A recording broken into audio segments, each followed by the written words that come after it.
For the repair of Yamatake Corporation controller, the following procedures were necessary: replacement of various electronic components and general cleanup of the unit.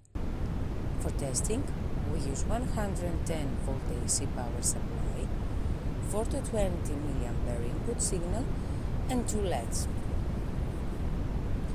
As we manipulate the input signal, we can see that the relay are changing situation and the lamps lighting up and turning off.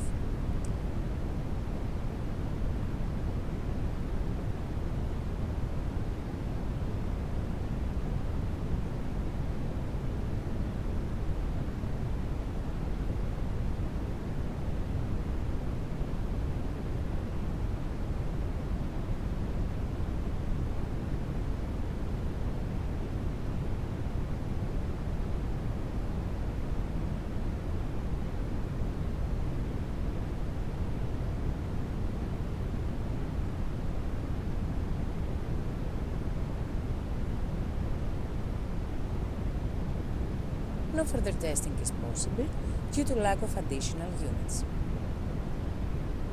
It is now clear that the Yamatake Corporation controller is working successfully and it is ready to be delivered to the customer.